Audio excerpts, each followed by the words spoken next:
cool cosmic diner. You know where I was Clara from Doctor Who. Give it up for Tardis!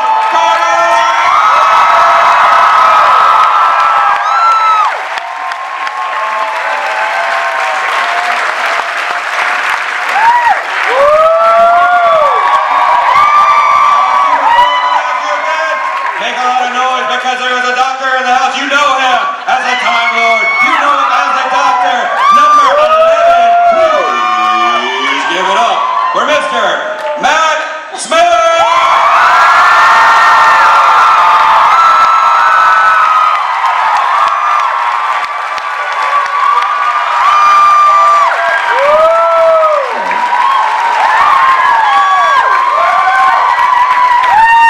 Welcome to New York, guys. I like that you show up on stage and they have a sonic screwdriver waiting and ready for you.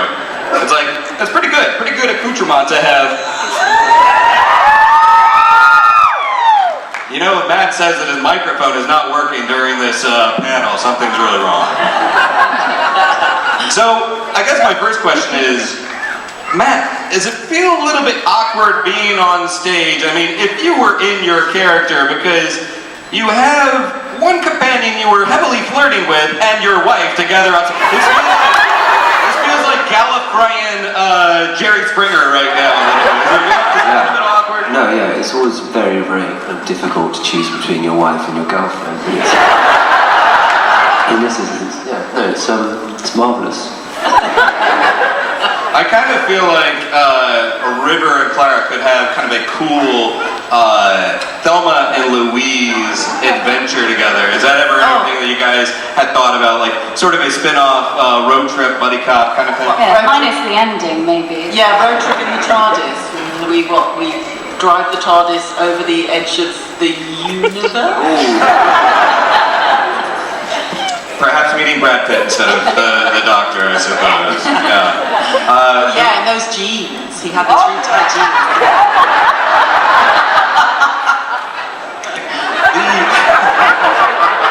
Just let that question sit there for a moment. Currently, I mean, I know Victoria is currently airing. Your show, Victoria, is wrapping up the first season. Yeah. Christmas special, right? So that's very cool. Maybe. Are you getting a Christmas special? Bloody hell. He did create the Christmas tree, so it would maybe be apt. Yeah, I think it was announced. I think it was announced that you guys are getting a Christmas special. But you know, you're part of that period piece, and also The Crown. Matt's new show coming out on Netflix in November. Period-ish. I'm just kind of curious, with all the time travel going in different eras and whatnot, did Doctor Who at all prepare you to take on sort of these more period-driven roles at all, or was there no influence whatsoever?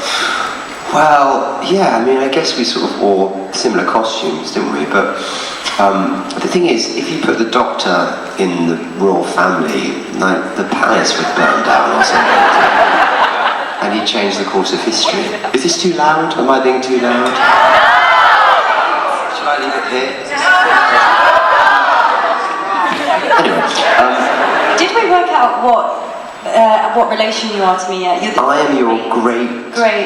Well, the thing is, I'm an outsider. I'm not actually a member of the royal family. Great son-in-law? Yeah, great son-in-law. So technically, we could get it on. I'm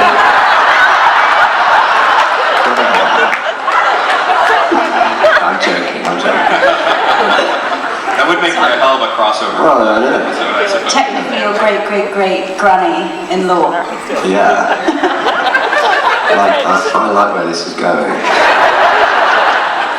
And Alex, you've operated in a bit of the superhero world with Yeah, that is also a bit strange because Sarah, my daughter on Arrow, died but is now in Legends with my father. So technically basically, Arthur is Katie's grandfather, if you were going to genres. So yeah, it's a bit wibbly wobbly, timey wimey, or whatever.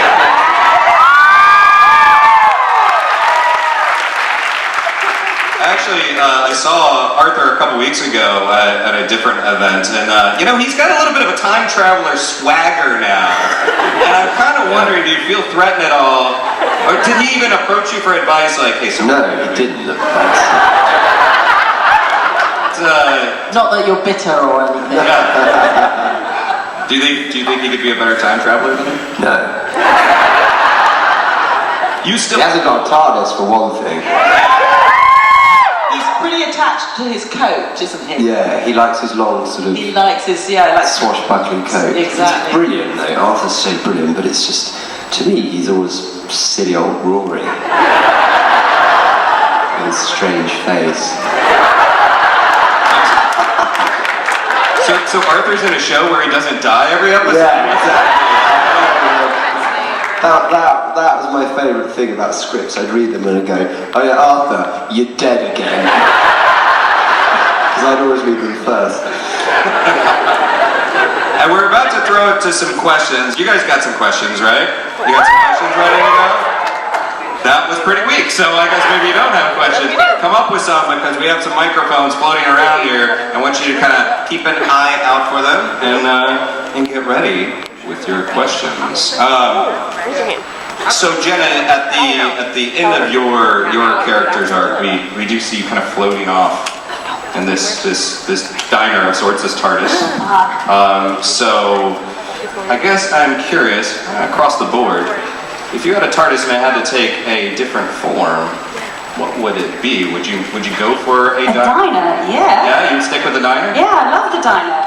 I also love the idea that they're still broken down somewhere and haven't quite worked it out. Maybe they're waiting for you to come actually. Oh yeah. Work out how to actually drive it. Yes, yeah. You know what? That's a good idea, because I'm very handy and crafty. I could get it to work again, I'm sure. With a spanner. Well, Alex, what would your Tardis look like? What form would it take? Oh. You personally. Me personally, Yeah. Alex, what would my TARDIS look like? To be perfectly honest, I love the TARDIS as it is. I don't want it to be anything else. And I have to say, I'm sorry, Matt, but Peter Capaldi's TARDIS was the most fun to fly.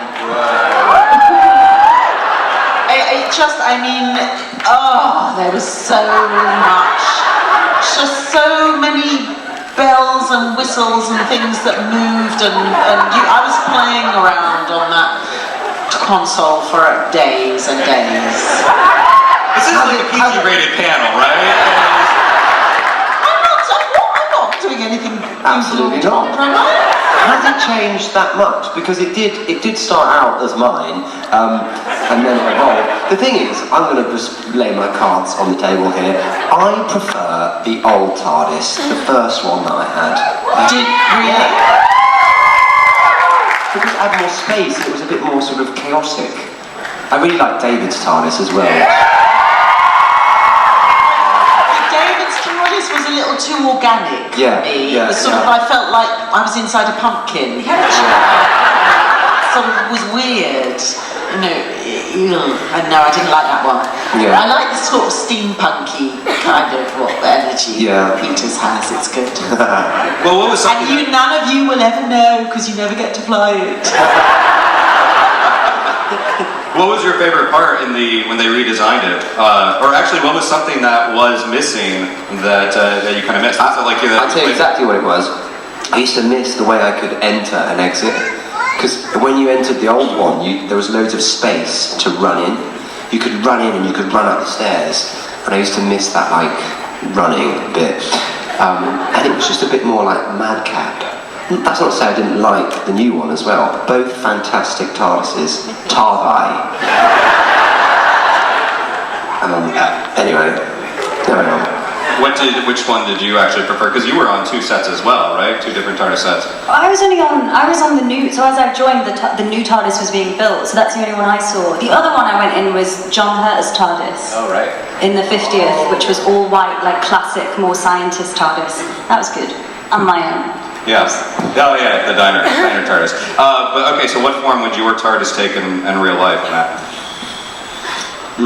It's a very good question. I don't know. Has anyone seen Howl's Moving Castle? I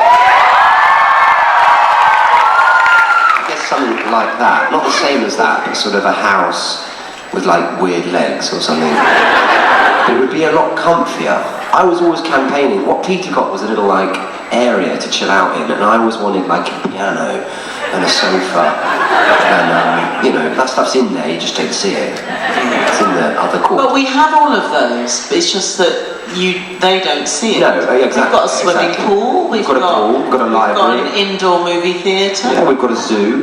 Yeah, we've got all of it. There's a wonderful alien zoo in there. Fabulous. And I think, I mean, you have an amazing record collection as well. I think we discussed that before. Absolutely. Every album, Yeah. every planet ever, I would assume. Yeah, Frank Sinatra locked up, just and make him sing every now and then. Kind of dark. But Yeah, well, the Doctor is dark. I'm sorry to break it to you. A lot of blood on his hands. So let's, oh wow, okay, so we got some questions here. We'll start right over here. I'm Mike from New York. I'm just curious for each of you. Do you remember the first episode of Doctor Who that you ever saw? Yeah. Which one was it? It was, mine was the 11th hour. When I got an audition to play the companion. I was very late to the party, but it wasn't on when I was a kid, so I was a denied child in the UK, you see. So I was very late to the party. I can't tell you which was the first one I saw. It makes me as old as John Hurt. But I remember, I mean, okay, when I was a very small child, when I was a small child, we didn't even have telly. No, but we had in England, televisions were only black and white, and there were only 2 channels, I think, and for a long time, after an episode of anything was over, there would just be nothing, because there was no content. And there would just be an image of a girl with long blonde hair who looked like Alice in Wonderland sitting with a Humpty Dumpty toy and a ball. And it was just a static image of this girl, and kind of like classical music played in the background, and that went on for hours and hours and hours. And I would sit in front of that and watch it. But that's all there was. So actually, I think the very first episode of Doctor Who I ever watched was the William Hartnell episode. And I remember, but I don't know whether it's just that I watched it when it was replayed later. I don't think I was watching it sort of live, because I would have been too small. But I remember being terrified because there was an episode where there were these sort of toy soldiers who were walking through this weird wood, and the Doctor was not called the Doctor, he was called Grandfather, and it was his granddaughter who was his companion, and it absolutely terrified me, and I'll never forget that. Yes, I'm only 25.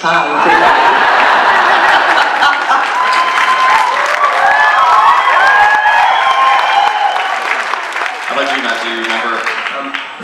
I sort of have a vague memory of just seeing a Dalek go down a corridor on the telly, and then, because I was like Jenna, I was part of the barren age where it was on the telly, but they used to play repeats, and you know, there's a sort of weird, it's ingrained in your mind and your fabric, But I really started to watch it properly, I suppose, with Christopher Eccleston.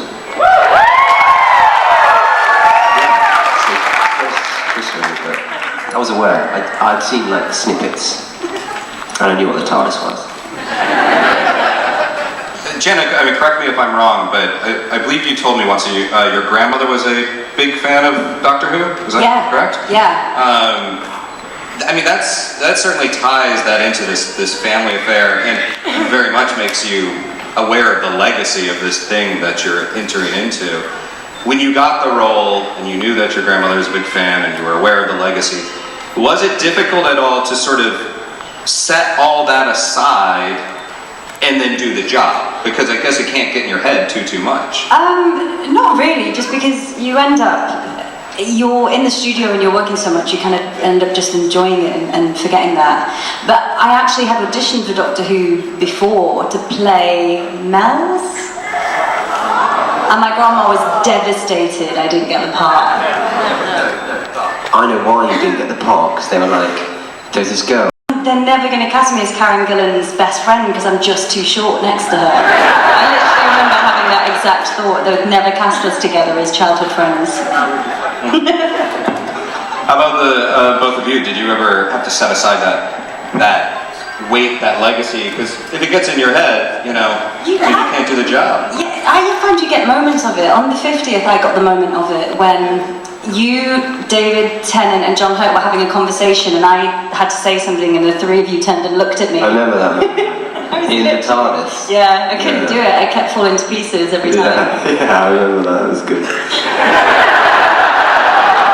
I think the thing is, though, that because the show is so much part of the British culture, that anybody who has an opportunity to be on the show, it is a big deal, because it's something in a funny sort of way that you never imagine that will ever happen to you, but somehow it's so much part of everybody's life in England. I mean, it is as part of our life as the Queen is, in a way. You know what I mean? It's sort of like.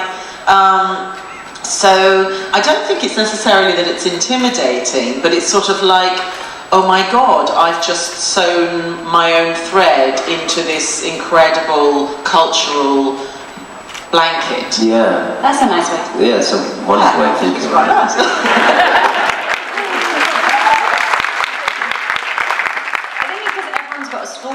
About it, where everyone's got, I remember when I was 12 and that was my doctor, or who was your doctor, so everyone's got a kind of reference point, whether you are 4 now or my grandma, in a way, which is quite unusual. Yeah, the thing that kind of blows my mind when I think about this show now is that I grew up with it as a kid on PBS, probably like many of you folks in there, but it wasn't really part of our culture so much here in the States, and yet now we're 11 years, 12 years into it being back and being on consistently, and now there are kids that are watching it consistently on major networks that are growing up with it. That kind of blows my mind, because we are now raising this generation of American Whovians. You're forcing your children to watch Doctor Who. With that said, and that legacy is now beginning sort of in a very fresh, new way in the States. Yeah, that's exciting. I also think that we've been very fortunate in England with the BBC primarily, but also actually with our commercial channels as well. They've always been very, very good at creating children's programming. So aside from Doctor Who, we actually have children's news programs that have won awards that are absolutely brilliant, and we've had amazing children's series other than Doctor Who. And so and one thing that I was always aware of when I came to the States was I feel in a way sort of really positive children's television in terms of educating, challenging, is sort of lacking here. You have Sesame Street, but a lot of it is about sort of consumerism, pop culture, and in a way it's not that I'm getting on a moral high horse, but I think that there is an enormous hole that needs to be filled with really good children's television. And I think that's why Doctor Who has taken off so phenomenally here. It's because children are given something that they can really invest themselves in, that it makes them think, it can make them a little scared. They're not using, the Doctor never uses weapons to defeat his enemies, he uses his brains. And you know, and I think it's really positive. And so I just hope that in a way this incredible acceptance and sort of devouring of our show might lead to people actually starting to investigate other and write new, new interesting content here in the States as well. Yeah, here.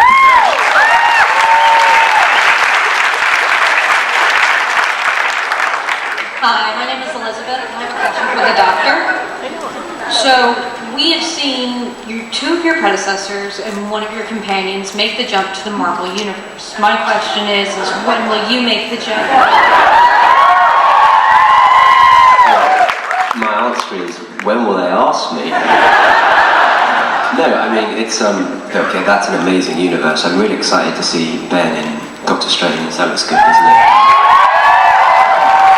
And Karen in the new one. What's that called again? Guardians of the Galaxy, that's it. Sorry. You're not going to get a call with that. I know. I don't think I'm going to get a call anyway, but no, I mean, yeah, one day, watch this space. Or just watch space. Thank you. Thanks. Hi, I'm Leila from Queens. And this question is for Matt, but also applies for you two ladies. I love you. Which of the past companions would you have loved to work with that you didn't? Answer it. It's Marvel. They've got a sniper on the roof. That I didn't get to work with. Okay, yeah, I guess I'd probably quite like to work with Billy. She is my friend. And I like her. I'm passing it over. I always said Karen. The art that Stephen did of meeting Doctor's child, so I would quite like them to meet. They didn't meet. They never met. We met. It was a shame. They didn't meet. Yeah. I would like them to meet. Also, I just like to sort of be like, the one in the middle of it, because you got that with me and David. And I had to be all like, oh, now he's being charming to her, and I've got to play it cool. I want to be fought over, damn it. I think the opposite would maybe happen. Yeah. They just gang up on me. Maybe. Yeah. I mean, Alex, your character really could go back and work with any of those companions. Who would be one that you'd like to encounter? I definitely would like to work with Billy, for sure. And I think that I met her at a convention in Arizona. We had a really great evening after the convention. Got pretty hammered. But I just thought actually River and Rose are similar in terms of their love for the Doctor and his love for them in a way. And I think it would be sort of quite interesting to sort of see those two working together in an episode. I think it'd be fun. Yeah. I'm still hoping that there's some sort of episode where there's all the companions in a support group for the Doctor.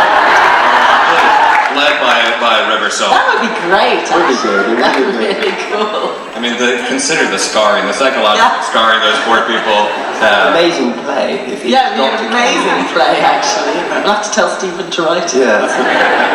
Hi.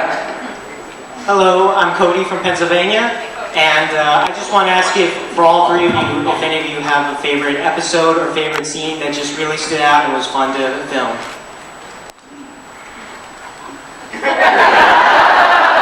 I've been asked this question quite often, and my response is that, well, all of the episodes that I was involved in were only. I have a special affection for the Van Gogh episode because the ending always makes me cry every time I watch it. So That's what I was going to say. Yeah. Van Gogh watching the painting at the end. oh my God, it's heartbreaking, absolutely heartbreaking. That's my memory. And then the other one, to be honest, it's kind of snippets. It's like dancing on a cloud above the stars with the Tardis. Motorbike across Westminster Bridge. That was amazing, wasn't it? When just me and you going round on that bike, that was great. Yeah. You hanging down, being helicoptered into Trafalgar Square. God, yeah, I know that. That was amazing, actually. I shit my pants there. Pretty high. It was really high. I was higher than Nelson's bloody Cauldron, which is high. 90 foot it was, and yeah, the most amazing view of London. And I wasn't actually attached as well, I was just holding on. Can you believe that? I'm not joking. Do you know what I loved with us? Can you remember that one where the TARDIS was outside of your then house, and you were in the window, and we were like arguing? Oh yeah, when you were fixing something. Yeah, I was fixing something. That was I know I had some strange fondness for that scene. It's very domestic. Yeah. I quite like the really domestic scene. There was one scene where I had to be asleep, and the doctor had to come in, and I had to stay asleep, and Matt started to improvise, but improvising by, like, you know, he was supposed to have like one jammy dodger. This sequence went on for ages. He was like nibbling like above my ear, like 10 jammy dodgers going from his pockets, his whole routine, and I had to not corpse and remain asleep. And you did corpse. Yeah. Yes. I won't tell you why. Oh no. I'm going to find out after. Well, let me expand that question just slightly, because, you know, asking what your favorite episode is, I think I may have discussed this with one of you before, but what's sort of the episode or scene that you would like to kind of go back and look at as a fly on the wall, because it moves so fast that you can't quite remember it, or, you know, you didn't quite, I guess, register the gravity of the moment, or etc. But you know what, right? I was thinking about this weirdly the other day. And it was a scene I loved. I don't know why I was thinking. I think maybe because I saw a picture. Can you remember when you shot the fez? And we were on that roof, and I had to climb out of the. It was. I don't know why. It was a sort of just quite a happy time. And I finally got a hat. And then I just revelled so much in shooting it. It was. I was thinking about that the other day. Yeah. So I'd pop back there. Go watch that. Yeah. Jenna, how about you? What would you go back and sort of watch yourself perform? Oh, I don't know if I'd want to do that. There's nothing that it was just like that happened so fast that I just can't. I can't remember it, or I didn't register the importance of it or anything. I mean, that's kind of like all of it. It all just goes really quick, to be honest. But no, I mean, there's nothing in particular I want to go watch myself do. What about watching your boyfriend become a Cyberman? Poor Danny, cyber heaven. Too soon, Matt. Too soon. Alex, is there anything that... Actually, the Pandorica episode, not Pandorica, no, actually, no, I'm lying, not Pandorica. The one where when we were in America? No, the Weeping Angels, when we were in that amazing wood. Oh, God, the first thing we ever shot. Yeah. We were in this incredible forest. It was the forest of Arden. The forest. Dean Forest. And which is where Tolkien got the idea to write Lord of the Rings. Exactly, and we were told also that that was the forest that inspired Shakespeare to write A Midsummer Night's Dream. And so we were doing this night shoot, and the area of the wood in which we were filming, the moss was so vibrant green, it was incredible, and you absolutely could believe that there were fairy folk in that wood. And then we had all of our dancers who played the Weeping Angels sort of positioned in this wood, and they would then shoot the scene and you'd see them coming closer, and it was so scary and atmospheric. And I mean, it sort of, I didn't want it to end, except that it was the middle of the night and pouring with rain, and we actually destroyed all of the moss with our equipment and our heavy feet. It was awful. You were drinking red wine, weren't you? Were we drinking red wine? I think we were. I think we were. No, we had the odd glass. Yes, we were actually, because it was so cold. But it was just, the place was so amazing. I'd love to revisit that actually and really sit and watch it again and absorb it. That's cool. Yeah, that was really strikingly atmospheric, so much so that I thought that was just a little bit of TV magic. Well, and people probably thought it was a set, because it was the interior of a spaceship, but actually we were filming in a proper wood. It's cool. Hi. Hi, my name is Michael and I'm from Phoenix, and Matt, I have to say, I make you guys look like children. Alex, I have underwear older than you, so you can So I started really early. I was a military brat, and when we came back to the States and there was no doctor, of course I would wrap into a fetal position in front of our black and white TV. But I have to say, both Matt and Jenna, I wasn't prepared to like you after David, I wasn't prepared to like you after Karen, but I love you both. You become my doctor and my companion. I have to say one thing. My question is, after being Alex, after being River Song, and I'm a major Torchwood fan, John, and you mean a lot to me. And now that you're both on Arrow, how much fun has it been to get to work with John again? Well, we haven't done any scenes together, although I have worked there on days where he is working. But we are conspiring to try and either get the character of Dinah Lance to have some sort of a relationship with Malcolm Merlin.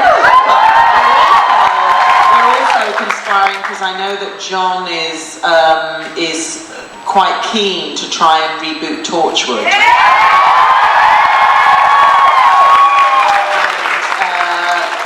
I certainly think that if that were the case, well, hey, I mean, there's no reason why River Song wouldn't just turn up there. Because after all, what does she do when she's not with a doctor? God knows.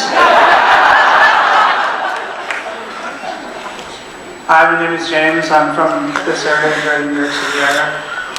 This is for Matt. Of course, you are the youngest actor to play the Doctor. You brought a lot of vibrancy to the character, but you also portrayed the age of the Doctor very well. You could believe that he was a war-torn and didn't really want to keep going, but kept going. And the scene that I want to bring up was the scene that you had with Tom Baker. And you had that moment, the 11th Doctor had that moment where he's like, I could be the curator of this, where he feels like for a second maybe he could have a normal life. How do you portray that? How do you go from being this kind of this goofy, lovable, very vibrant character to this very war-torn character that just wishes you could kind of back up and do something simple? Well, I think that's probably one of the great virtues of playing the part, is that it gives you, I always say that the great thing about playing him is that unlike other characters, you sort of have to go through A, B, C, D, E, F, G, and you go through the letters of the alphabet and they have all these different colours. But with the Doctor, you can jump from A to Z without really having to explain any of the other letters, and I think this is a really amazing and liberating thing to have in front of you as an actor. So once you sort of commit to that idea, you can really jump around, you know, all the mad plethora of emotions that the Doctor has. And yeah, you just, you know, I don't know really, it's I was just excited to be looking at Tom Baker.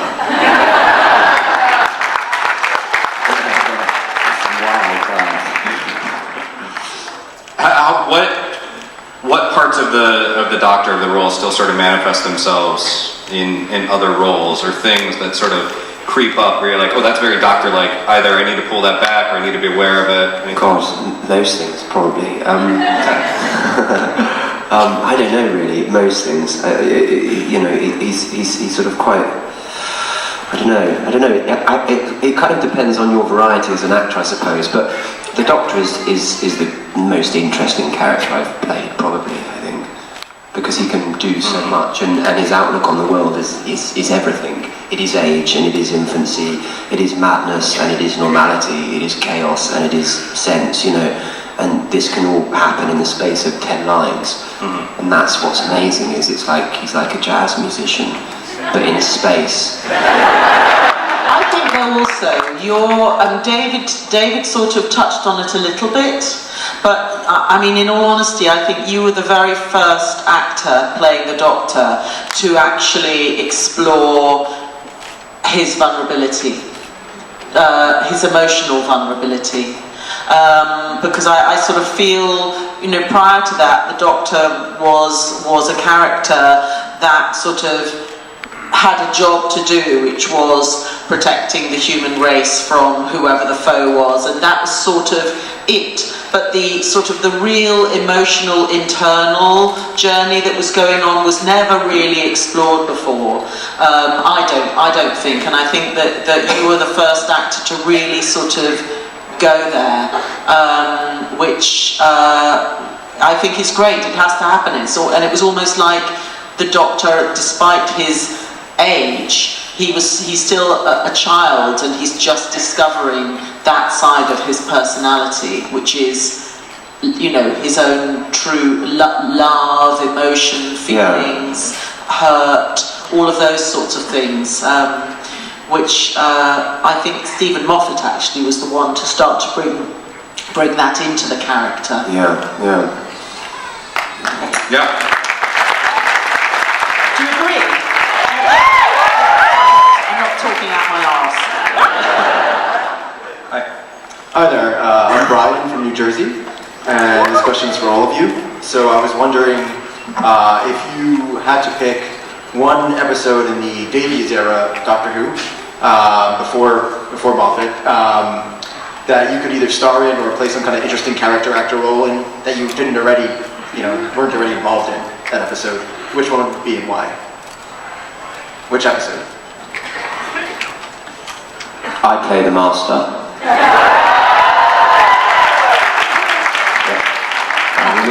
That's what I go for.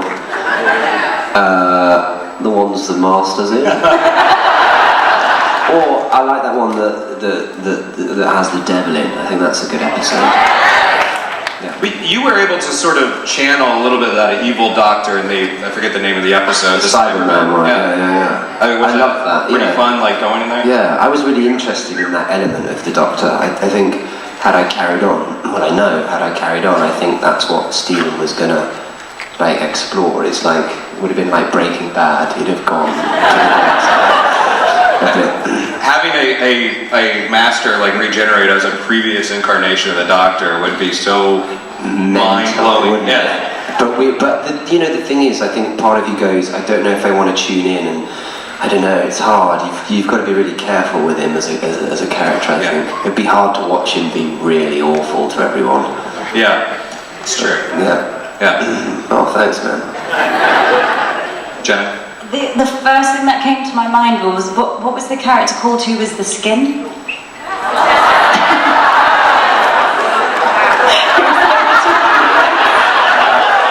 That's such a waste of you. I can't remember the name of the character, but that's there we go. That's one of my first memories of when I went back.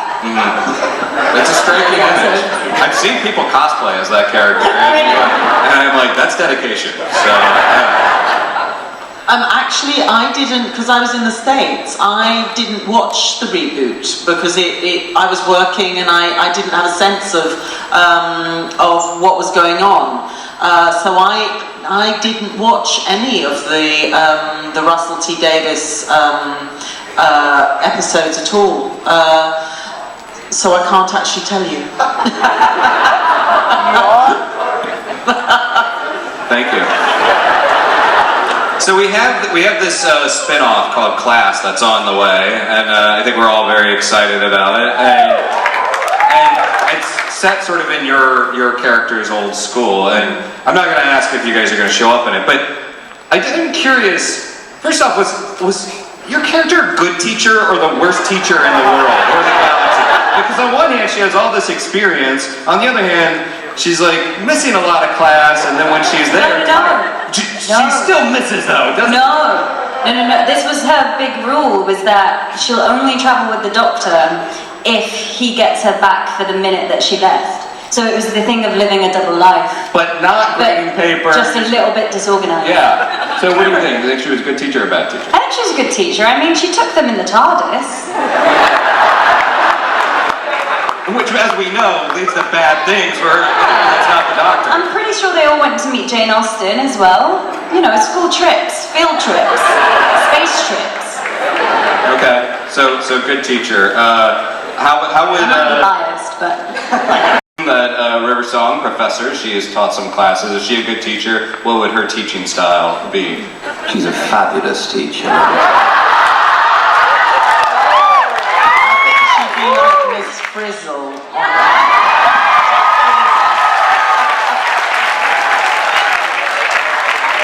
In fact, I think she is Miss Frizzle. And how would number 11, because we saw number 10 teach school, but how would 11 be as a teacher? Absolutely horrendous. Chaos. Yeah. Just chaos. It would just be chaos. I could see him He'd trying be to eating the crayons. Yeah. And he'd be telling them to do really mental stuff. I would watch that. I would watch that episode. like very literal experiments and stuff. Yeah, that turn into really huge ones. It's like, let's turn an elephant into a cat. I like it. I would watch that episode. He would probably take the kids to some alien planet and be like, I'll be right back, and then go back up, 25 years later, no one really disturbed. Again, that support group is necessary, yeah. Hi. Hi guys, I'm Leslie and I live in New York City. The Hello. first thing I just want to say is thank you. I know that I speak for a lot of people here is that, when I first started watching Doctor Who, my husband, who I was dating at the time, said, hey, you should watch this show called Doctor Who, and now he says, you watch way too much Doctor Who. Which doesn't exist, obviously. And I think, starting off it was like, oh, hey, this is a pretty cool show. And then, you get more involved in it and you see these wonderful, amazing things. And, you find the extraordinary in whatever is seemingly ordinary, which is so refreshing and sort of the monotony of the day-to-day life. So my question to all of you is, did you ever get a script that you were reading through and it was so suspenseful and it was so nail-biting that you just couldn't wait to turn the page? Yeah. Loads of them. It's the same as when you watch them. When they're really good, you're like this. Whoa, oh my God. Whoa, Rory's dead.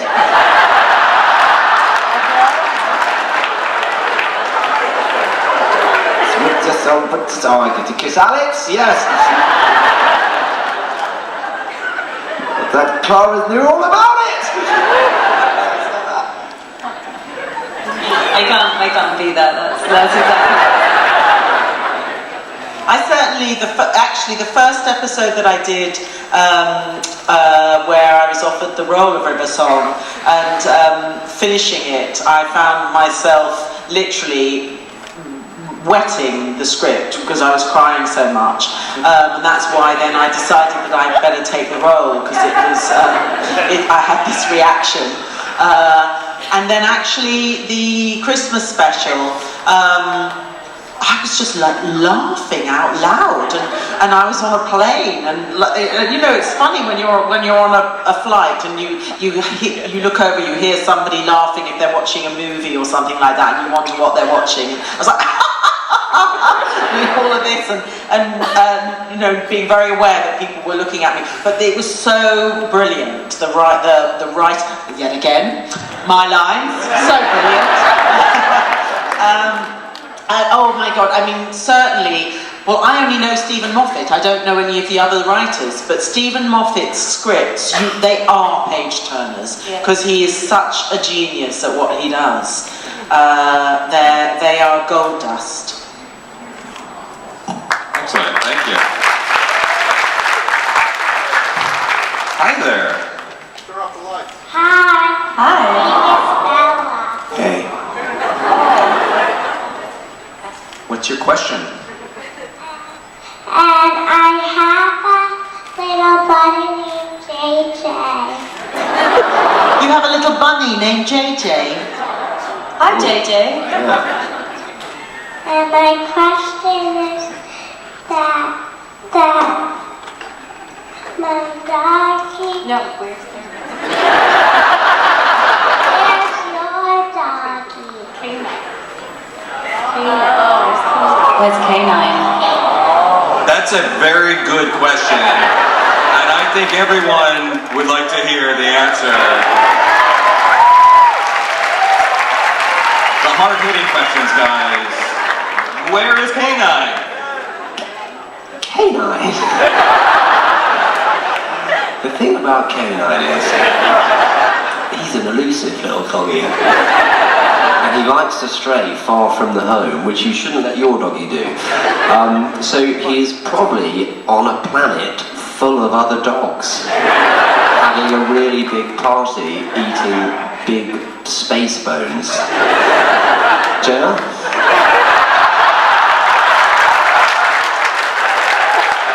K9 is in the happy dog planet with the other dogs. Okay, Happy Dog Planet. All right, good. Alex? He's often at some conventions as well. Oh yeah, that's true, yeah. You might see him today. Yeah, he's also very good at doing the hoovering. Oh. The vacuum cleaning. Yes. He vacuum cleans around the Tardis. He does. When he comes back. Yeah. He's got a good friend called Dyson who... It's a stranger looking dog, but nevertheless, is still a dog. Dyson, Roomba, and K9 all hanging out in there. Not a speck of dust on that dog planet. Great question. Thank you so much. Bye. Say hi to your bunny for us. I just want to let you know, the next person to ask a question, in fact, to all of you guys, it's pretty much game over, because you just won it. Won the panel right there, so, but go for it. No pressure. Hi, my name is Jordan and I'm from DC. So this is a bit of an abstract question, so don't get too mad if it gets philosophical. But I suppose what I was wondering about is, in your experience either working on Doctor Who or in particular content from the episodes or something about the story, did it ever impact something about the way that you view life or humans or the world? That is deep. Luckily we had both a professor and a doctor on stage. I always remember that line. You had a line that Stephen wrote when you were leaving, and it was something about breath on a mirror. Yes. And breath on a mirror, and it was Stephen at his most poetic, I think. So I always remember that bit. I think that for me,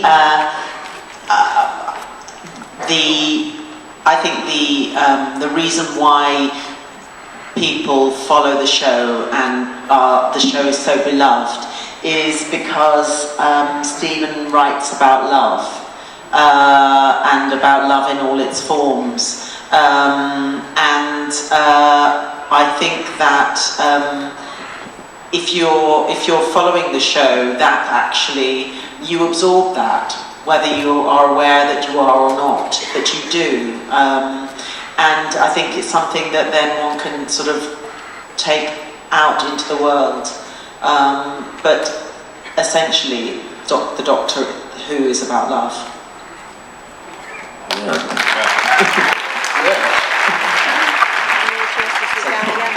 Pipe and smoke it. I mean, certainly you see so many lines on T-shirts and on that people like to quote. I I'm gonna botch it, but never having met someone that didn't matter. Yeah, that's a good one, isn't it? And life is a pile of good things and a pile of bad things. That's another good one, I think. I think what's amazing as well is what's really sort of endearing about him as a character is that he's not cynical, even though he's really old. And that's a very difficult thing to do, I think, as we get older. You notice it in teenagers quite significantly. They become more and more cynical really quickly, and you're like, oh my God. And he's not. He still treats everything as though it's brand new, and everyone as though it's brand new. And I sort of really loved that about him. Yeah. He's sort of been around long enough to learn how to be a child again. Yeah, well, I think that's the only way he can deal with his life, because it's so dark. Mm-hmm. He has to be infantile and ridiculous. Because otherwise, he'd go... Anyway, no. I won't go too dark about the Doctor. Over here. Hi, my name's Miriam. I'm from New York. I got into Doctor Who because my best friend sent me getting to find a Tardis toy for her in London before they sold them in the US. That was 5 years ago. I came back, gave it to her, and as a thank you, she got me hooked and started me with the 11th hour. Cool. I'm a freelance stage manager here in New York, and I always like to ask, what qualities do you like in a good stage manager or stage manager? Ooh, that's a good question. We've never had that question before.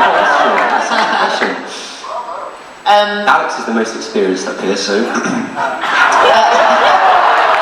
Oh, that's true. She's the theatrical... No, I didn't mean that. I mean,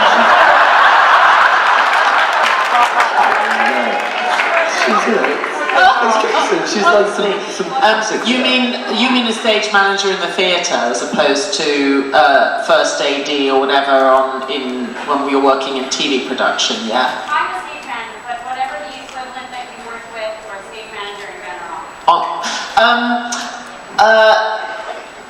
Approachability. Being open, being able to communicate.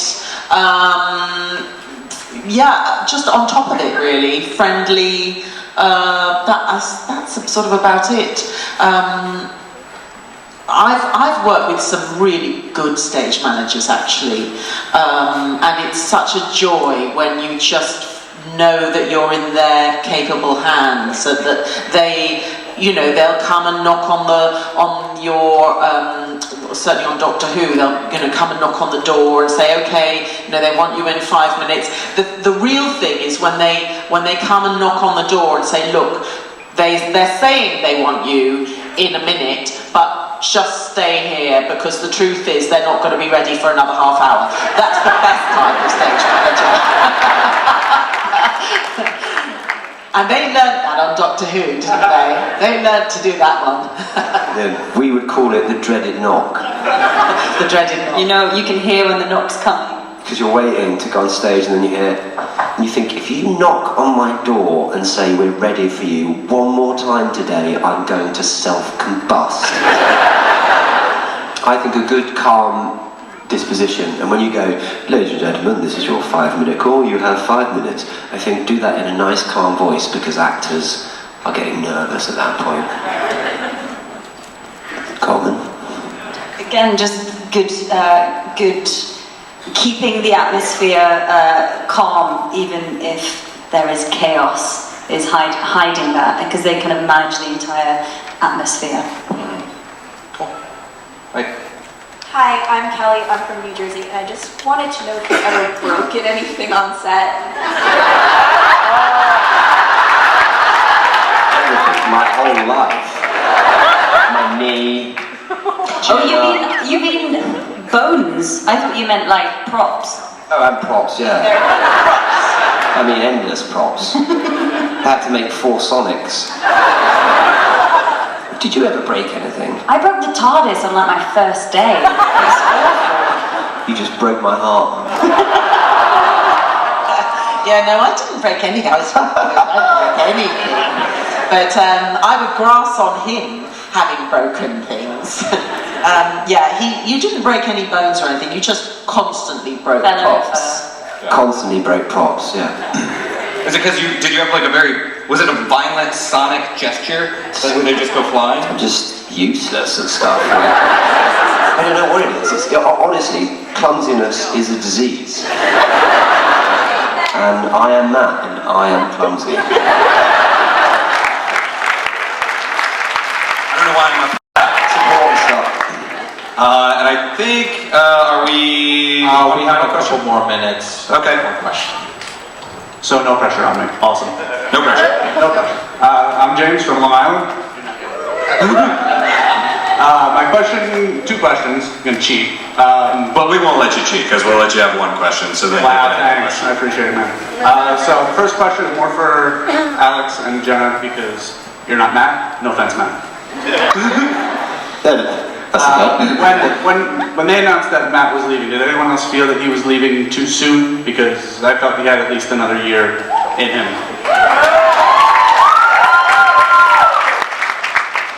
I think the thing is that when you're working with a doctor, and they, in a sense, it's the doctor that you've worked with the most. I mean, when I worked with David, I only did those 2 episodes, and I didn't then return while he played the doctor, so I didn't have that same feeling of loss with David. But when Matt left, yes, it's hard because.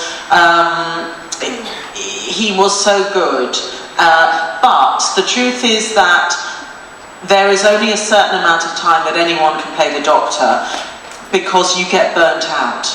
They work, the actors that play the doctor primarily are worked so hard. If you think about it, they're in every scene. They have these reams and reams of dialogue that mostly make no sense at all. They're having to learn, after a full day's work, they have to go home and they have to learn all of those pages for the next day. And if there is a chance that they have a day off, a half a day off, or anything like that, they're taken by the BBC to do media interviews and things like that. I mean, when I did the Christmas special with Peter Capaldi, we had a full day's work. We finished, he was then driven 3 hours from Cardiff to London, where he had to attend some big press conference. Then he had to be driven back at 11 o'clock at night, 3 hours again back up to Cardiff, but would be ready for work at 5 in the morning. And it just does, it's like that. And so there is a point where you really do, you're going to burn out. So it's a shame when they go, but at the same time, for their own health, they have to stop. Yeah.